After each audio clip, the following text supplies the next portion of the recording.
নবীর আইনের মধ্যে পড়ি। এই যে যে গুরু আপনাকে ধরেছি, স্বীকার করবো যে আমার রাসূল গাদিরা ঘুমের মধ্যে বলেছিলেন যে বায়াত গ্রহণ না করলে, আমার আহলে বায়াতের দড়ির মধ্যে না আসলে আমি নবী তাদেরকে সাফায়াত করব না। তবে এই যে আমার রাসূল বলেছে, এটা আমি স্বীকার করেছি যে আমার রাসূলের অনুসারী আমি হইতে চাই, আমার রাসূলের কথা আমি মানতে চাই। আপনাকে গুরু মানবো কিভাবে? আপনার এই সেজদাটা করলে আমি সঠিকভাবে আপনাকে সেজদা করতে পারবো। আবার আপনাদের মুখের কথা, এই সেজদাটা, এই ভক্তিটা যদি শুদ্ধ না হয়, আপনি গুরু জাহান্নামে যাবেন, আমি লগে যাব আপনার সাথে যাবেন।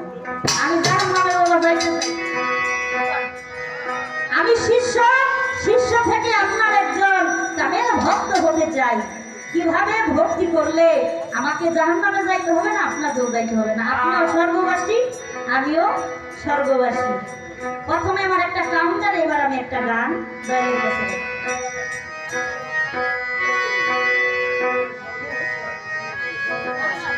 হ্যালো,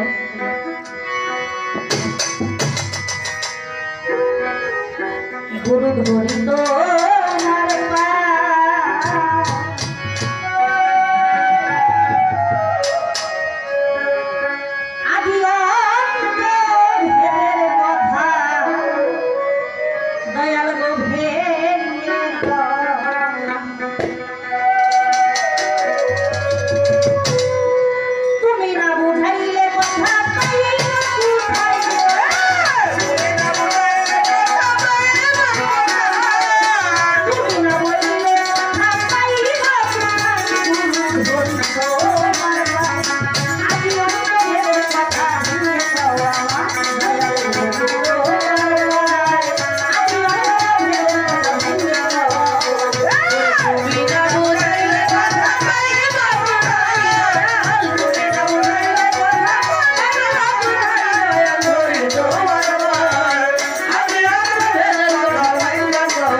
বাবা আপনি যার ঘরে জন্ম নেন তাতে আমার কিচ্ছু যায় আসে না। আমি বিশ্বাস করি মনে প্রাণে যে আমার আল্লাহ তার যত আউলিয়া পীর পয়গম্বর জগতের মধ্যে দিছে, হয়তো কোনো অভাবী ঘরের মধ্যে দিছে, নাইলে কোনো মান সম্মান ছাড়া কোনো ঘরের মধ্যেও দিছে। অলি আল্লাহ হয়েছে না? অনেক প্রমাণ হয়েছে যে এই জগতের মধ্যে পিতা ছাড়াও কিন্তু জগতে একজন নবী আইছে। দেখেন আল্লাহর কি ক্ষুদ্র, যারে দিয়ে আমার আল্লাহ আমার মাওলা ইসলাম প্রচার করবে তাকে পিতা ছাড়া জগতের মধ্যে পাঠাইছে।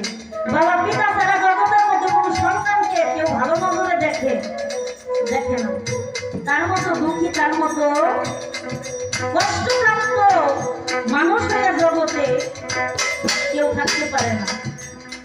তাই এখানে কবি বলছে এই জগতে পীর নবী হইবে সর্বনন্দন, তবু হইছে সে ভক্তের কাছে পতিত ভবন। কারণ একটা ভক্ত একটা শিষ্যর কাছে যদি তার গুরু যদি সে যদি মনে থেকে ভালোবাসতে না পারে, তার মনের মধ্যে যদি গুরুর প্রতি ঘৃণা থাকে, তাহলে তার মূল ধর কোনো কাজে আসবে না।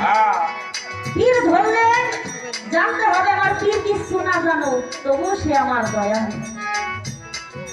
অনেক প্রমাণ আছে বাবা ইতিহাসের মধ্যে যে ভক্তের গুণে ভক্তের শিষ্যের গুণে গুরু গুণান্বিত হয়েছে। আপনি কার ঘরে জন্ম নিলেন আমার দেখার দরকার নাই, আমার দেখার দরকার যেই যে আপনি আজকে যে গুরু হয়েছেন আপনি কি নবীর আওলাদ বংশ কিনা। এখানে কইছে না কবি যে নবীর আহলের বায়াতের উপরে আমার রাখতে হবে হাত, আমার আত্মসমর্পণ করতে হবে আহলে বায়াতের উপরে। আমার জিজ্ঞাসা যে আপনি আমার রাসূলের আওলাদ কিভাবে হইলেন, আহলে বায়াতের অংশীদার কিভাবে হইলেন? বলছে নিরাকারে সেজদা হারাম, বরজত নিতে হয়। আমি কোন রকমের করবো সেজদা করে দাও নয়, আমি আগে এই প্রশ্নটা করে দিচ্ছি। আবার বলছে যদি বলো পীর হয় আল্লাহ সেজদা করো, তারে আমি পড়িয়া দেখছিলাম সূরা ইখলাসের ভিতরে। সূরা ইখলাসের মধ্যে কি বলছে? কুল হুয়াল্লাহু আহাদ আল্লাহুস সামাদ লাম ইয়ালিদ ওয়া লাম ইউলাদ ওয়া লাম ইয়াকুল লাহু কুফুয়ান আহাদ। আমার আল্লাহ বলছে আমি কাউকে জন্ম দেই না, আমার কোনো শরীক নাই, আমি কারো মুখাপেক্ষী নয়, আমি কারো কাছ থেকে জন্ম নেই নাই, কাউকে জন্ম দেই না। তাইলে আপনি কোথা থেকে আসছেন? আপনার আশা কোথা থেকে? সূরা ইখলাসের মধ্যে আমার আল্লাহ বলে গেছে কথা। কোরআনের কি কথা কি মিথ্যা হয় বাবা? কোরআন কখনো মিথ্যা হয় না। তাইলে আপনাকে যে আমি লালন ভাইজি বলে গেছে যিনি মুর্শিদ তিনি রাসূল হাতে নাই কোনো ভুল খুদা হতে হয়, ফকির লালন পায় না, এমন কথা আল্লাহ কোরআনে বলে। এখানে আল্লাহ সূরা ইখলাসের মধ্যে প্রমাণ দেখায় গেছে সে কারো শরীক নয়। আবার লালন ভাইজি কোরআনকে খাইয়া কোরআনের মগজ খবর যা আছে খাইয়া সবকিছু প্রমাণ দিয়ে গেছে যে আমার আল্লাহ যে রাসূল সে এবং প্রিয় মুর্শিদ সেই রূপের মুখ ব্যক্তি। আপনি বলবেন যে আপনি কিভাবে রাসূল রূপ আল্লাহ রূপ ধারণ করলেন, সেই রূপটা যদি দেখে আমি আপনাকে একটা সেজদা করতে পারি, আমার সেজদাটা সঠিক হবে। ধরো